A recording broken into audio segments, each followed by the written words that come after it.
은퇴 후 조용히 경비원으로 살던 남자.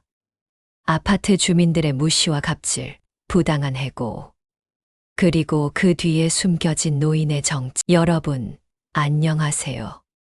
오늘 제가 들려드릴 이야기는 정말 충격적입니다.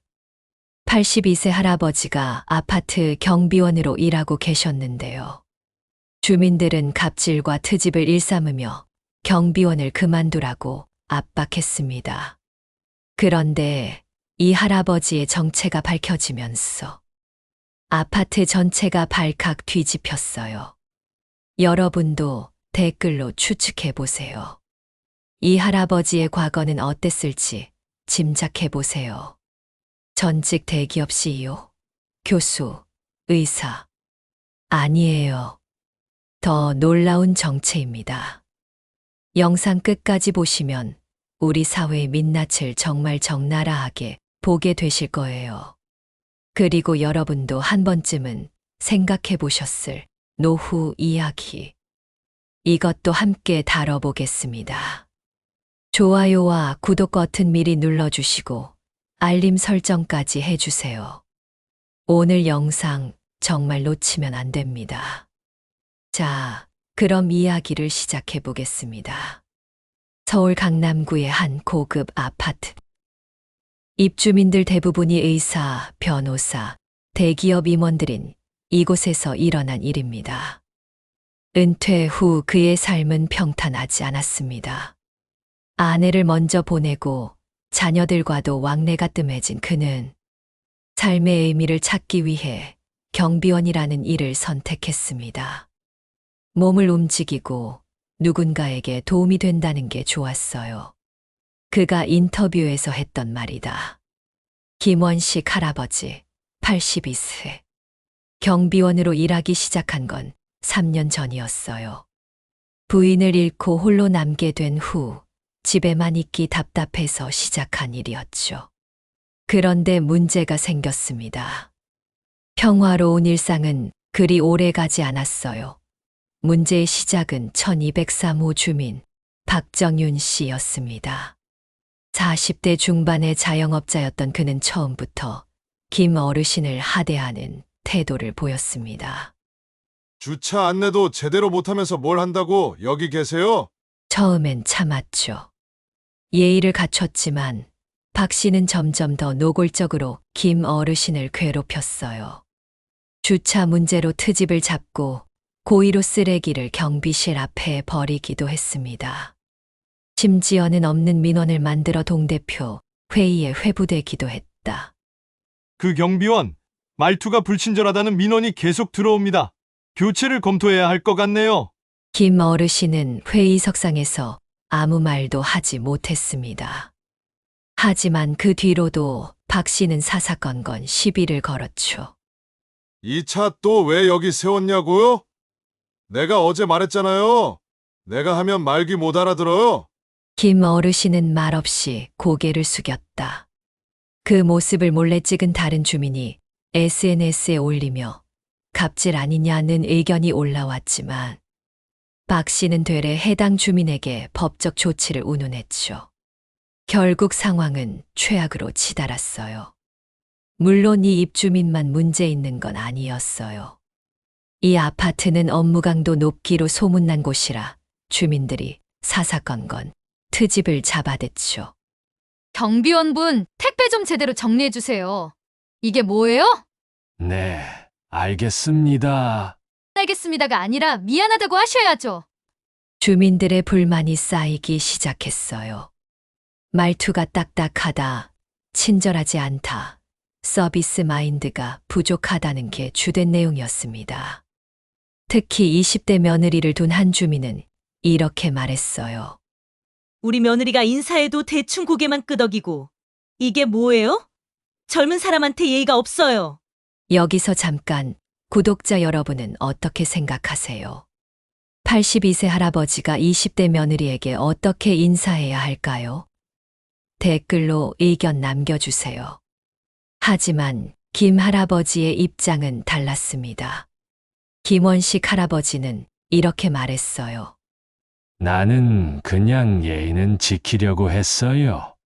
하지만 너무 친근하게 하면 또 경계를 넘는다고 할까봐 적당한 거리를 유지하려고 했던 건데, 결국 아파트 동대표가 나섰습니다. 김 경비원님, 주민들 민원이 너무 많습니다. 관리사무소에서도 곤란하다고 하고 다른 일자리를 알아보시는 게 어떨까요? 제가 뭘 잘못했는지 구체적으로 말씀해 주세요. 아니, 잘못했다는 게 아니라 주민들과 안 맞는 것 같아서요. 서로를 위해서. 이게 바로 우리나라의 전형적인 갑질 상황이죠. 구체적인 잘못도 없이 분위기 때문에 그만두라는 거예요. 그런데 여기서 한 주민이 나섰습니다. 입주한 지 얼마 안 된 젊은 변호사였어요. 잠깐만요. 김 경비원님이 구체적으로 뭘 잘못하셨나요? 근무 태만, 업무 실수, 아니면 주민들에게 무례하게 행동하셨나요? 그런 건 아니지만 주민, 그럼 뭐가 문제인가요? 말투가 딱딱하다는 게 해고 사유가 될 수 있나요? 이 변호사 주민이 김 할아버지와 대화를 나누면서 느낀 건 이상했어요. 일반적인 경비원분들과는 말투가 확실히 달랐어요. 어떻게 표현하면 격식을 차리는 말투, 품위 있는 말투였어요. 그리고 법률 용어를 정확하게 아시더라고요. 궁금해진 이 변호사는 김 할아버지에게 직접 물어봤습니다. 혹시 예전에 어떤 일을 하셨나요? 그냥 공무원이었습니다. 어떤 공무원이셨는지. 법원에서 일했습니다. 법원에서 일했다. 법원 공무원인가? 그런데 뭔가 이상했어요. 법률 지식이 너무 정확했거든요. 결국 진실이 밝혀졌습니다. 젊은 변호사가 법원 선후배들에게 물어본 결과 아내, 김원 씨. 김원식 판사님 맞나요? 아, 네, 맞습니다. 고등법원 판사셨던. 여러분 상상해 보세요. 82세 경비원 할아버지가 전직 고등법원 판사였던 거예요. 김원식 판사님은 30년간 법관으로 재직하시며 수많은 중요한 판결을 내리셨던 분이었습니다. 특히 사회적 약자를 보호하는 판결로 유명하셨죠. 관리사무소 측의 일방적 해고 통보로 김 어르신은 그렇게 해고 통보를 받았습니다. 하지만 그는 그날 밤 조용히 자신의 책상 서랍을 열었고 낡은 서류철 사이엔 오래전 명패와 함께 서울고등법원 근무 당시의 판결문 복사본들이 있었습니다. 그는 곧장 노트를 꺼내 메모하기 시작했고 그리고 익숙한 손놀림으로 하나하나 정리해 갔습니다. 몇 주 후 박 씨 앞으로 한 통의 내용 증명이 도착했습니다.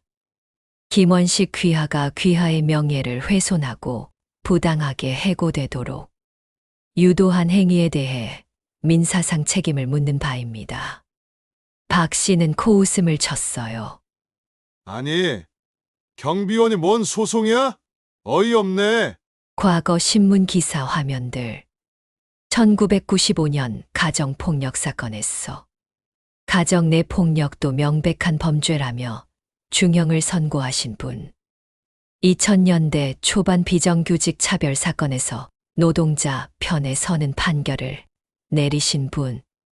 바로 김원식 판사님이었습니다. 그런데 왜 퇴직 후 경비원 일을 하셨을까요? 우리 집사람 떠나고 집에 혼자 있으니까 너무 적적하더라고요. 그리고 사람들과 소통하고 싶었어요.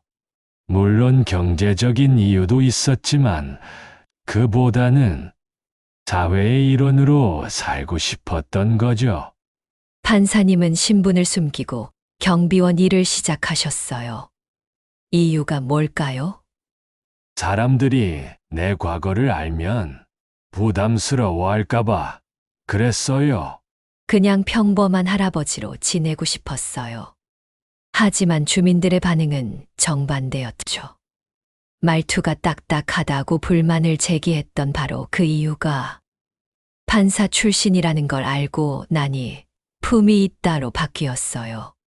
특히 20대 며느리에게 예의가 없다고 했던 그 주민은 죄송합니다. 제가 몰랐습니다. 판사님께서 젊은 사람들에게 어떻게 인사해야 할지 고민하셨을 텐데. 그런데 여기서 정말 놀라운 이야기가 하나 더 있어요. 김 판사님의 정체가 밝혀지면서 한 사람이 나타났습니다.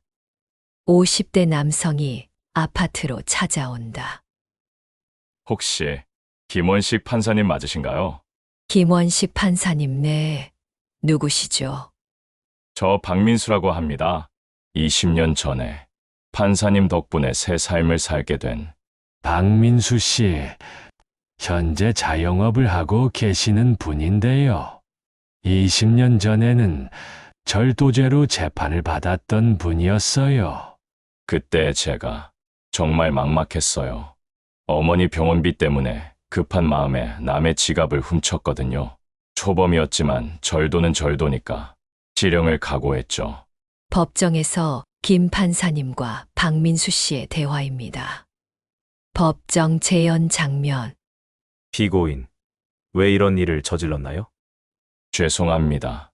변명의 여지가 없습니다. 하지만 어머니가 당뇨 합병증으로 투석을 받으셔야 하는데 병원비가 어머니 상태가 어떤가요? 의사 선생님이 투석 못하시면 위험하다고. 피고인에게 묻겠습니다. 만약 선처를 받는다면 정말로 다시는 이런 일을 저지르지 않을 자신이 있습니까? 네, 제 목숨을 걸고 맹세합니다. 그때 김 판사님의 판결이었어요. 피고인의 범죄는 분명 잘못된 것이지만 그 동기가 효심에서 비롯된 점, 초범인 점을 참작하여 집행유예 2년을 선고합니다. 다만 사회봉사 200시간을 명합니다. 판사님, 정말 감사합니다. 조건이 있습니다. 어머니 병원비는 법원에서 연결해드릴 복지, 기관을 통해 해결하십시오. 그리고 다시는 이런 일로 이 법정에 서지 마십시오. 박민수 씨는 그 약속을 지켰어요. 그 후로 정말 열심히 살았어요. 사회봉사하면서 만난 사람들이 저에게 일자리도 소개해주고 어머니도 복지 혜택 받으셔서 치료 잘 받으셨고요. 지금은 제가 작은 식당을 운영하고 있어요. 그런 박민수 씨가 20년 만에 김 판사님을 다시 만난 거예요. 판사님을 못 알아볼 뻔했어요. 그런데 경비원복을 입고 계시니까 처음엔 다른 분인가 했어요. 민수 씨, 잘 살고 있었네요. 어머니는 어떻게 지내시나? 작년에 편안히 돌아가셨어요.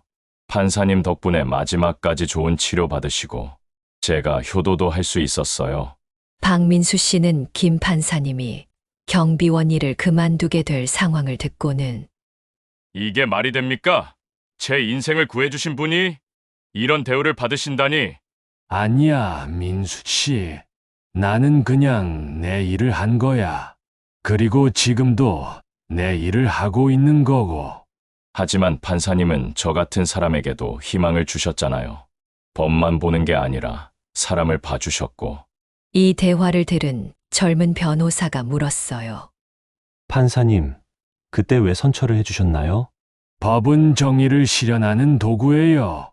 그런데 때로는 엄격한 법 적용이 더 큰 불의를 만들 수도 있어요. 그 청년이 감옥에 가면 어머니는 어떻게 될까요? 그리고 그 청년의 인생도 끝나는 거고. 법의 목적은 처벌이 아니라 사회의 평화와 개인의 회복입니다. 박민수 씨가 마지막으로 한 말이에요. 판사님, 제가 지금 식당에서 어려운 사람들 밥 공짜로 드리고 있어요. 노숙자분들, 일용직 아저씨들. 판사님이 저에게 베풀어 주신 그 마음을 다른 사람들에게 전하고 있어요. 그거면 됐어요. 그래도 내 선택이 틀리지 않았나 봐요. 그게 바로 내가 원했던 거야. 20년 전 절도범이었던 박민수 씨는 이제 다른 사람들에게 온정을 베푸는 사람이 되어 있었어요. 그리고 그 모든 것의 시작은 김원식 판사님의 따뜻한 판결이었던 거죠. 이 박민수 씨의 이야기가 아파트 주민들에게 알려지면서 분위기가 완전히 바뀌었어요. 제가 정말 부끄럽습니다. 판사님께서 그렇게 많은 사람들을 도와주셨는데 김원식 판사님 아닙니다. 저도 경비 일을 하면서 많은 걸 배웠어요. 사람을 대할 때 직책이나 지위가 아니라 진심이 중요하다는 걸 늦게나마 깨달았습니다. 특히 20대 며느리에게 예의가 없다고 했던 그 주민은 판사님, 제가 너무 어리석었습니다. 제 며느리에게도 말했어요. 저런 분께 어떻게 그럴 수 있냐고. 하지만 며느리가 저에게 이렇게 말하더라고요. 어머니, 그게 아니에요. 할아버지가 판사 출신이라서 잘해드리는 게 아니라 그냥 어른이시니까 잘해드리는 거 아닌가요? 판사님이 아니었어도 우리가 잘못한 거예요. 그 말을 들은 김 판사님이 하신 말씀이에요. 그 며느리분이 맞습니다. 제가 판사였기 때문에 존중받아야 하는 게 아니라 한 사람의 인간으로서 또 여러분의 이웃으로서 존중받아야 하는 거죠. 그리고 저 역시 여러분을 그렇게 대했어야 했는데 너무 거리를 두려고만 했네요. 이 이야기가 SNS에 올라가면서 엄청난 반향을 일으켰습니다. 직업에 귀천이 없다고 하면서 정작 우리는 82세 할아버지에게 갑질하다니 판사 출신이라고 태도가 바뀌는 게 더 문제. 특히 노인 인권 단체에서는 이렇게 성명을 발표했어요. 노인 인권 활동가, 나이가 들어도 존중받을 권리가 있습니다. 직업이 무엇이든 과거가 어떻든 현재 하고 있는 일에 최선을 다하는 모든 분들이 존중받아야 합니다. 하지만 더 충격적인 건 김 판사님의 과거 판결문들이었어요. 2003년 한 건설 현장에서 일하던 60대 노동자가 나이를 이유로 해고당한 사건. 김 판사님은 이렇게 판결하셨어요.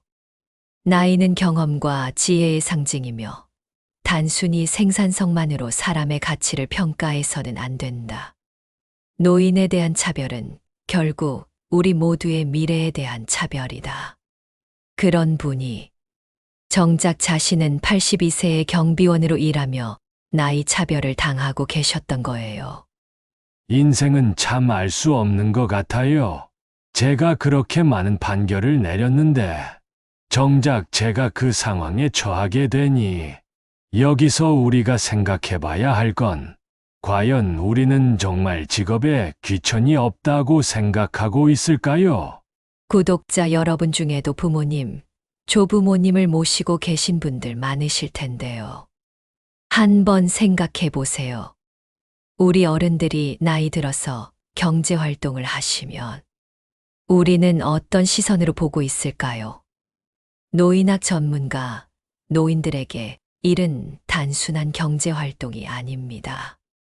자존감, 소속감, 성취감을 느낄 수 있는 중요한 통로예요. 그런데 우리 사회는 아직 이를 이해하지 못하고 있습니다. 김 판사님도 마찬가지였어요. 김원식 판사님, 경비 일을 하면서 사람들과 인사하고 아이들이 학교 가는 모습 보고 주민들의 일상을 지켜보는 게 의미 있었어요. 물론 힘들 때도 있었지만 나도 누군가에게 도움이 되고 있다는 느낌이 좋았어요. 하지만 현실은 어땠나요? 처음엔 김경비원이라고 불릴 때도 기분이 좋았어요. 30년간 판사님이라고 불리다가 그냥 평범한 이름으로 불리는 게 새로웠거든요. 하지만 점점 무시당한다는 느낌이 들더라고요. 여기서 중요한 건 김 판사님이 특별해서가 아니라 모든 노인분들이 이런 존중을 받아야 한다는 거예요.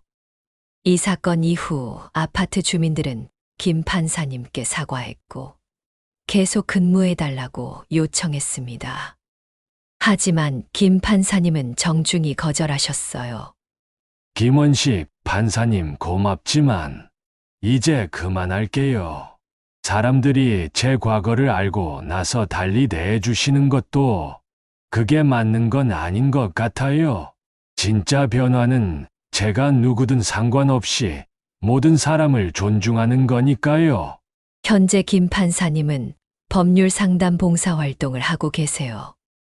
경제적으로 어려운 분들을 위해 무료로 상담해 주시고 계시거든요. 이제야 제대로 된 일을 하는 것 같아요. 제 경험과 지식을 정말 필요한 분들을 위해 쓸 수 있으니까요. 여러분, 오늘 이야기에서 우리가 배워야 할 건 뭘까요? 첫째, 나이는 숫자일 뿐입니다. 82세든 28세든 현재 하고 있는 일에 최선을 다하는 모든 분들이 존중받아야 해요.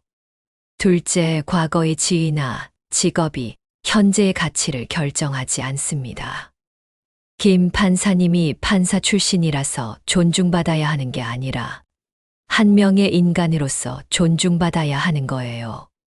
셋째, 우리 모두 언젠가는 늙습니다. 지금 우리가 노인들을 어떻게 대하는지. 그게 바로 우리의 미래 모습이에요. 마지막으로, 진정한 품격은 남을 어떻게 대하느냐에서 나옵니다. 김 판사님의 딱딱한 말투가 문제가 아니라 그분을 이해하려 하지 않았던 우리의 마음이 문제였던 거죠. 그는 여전히 매일 새벽 일찍 일어나 산책을 합니다. 때로는 말 한마디에 담긴 품격은 그 어떤 복수보다 더 큰 울림을 남깁니다. 끝까지 사연을 들어주신 여러분들께 감사드립니다.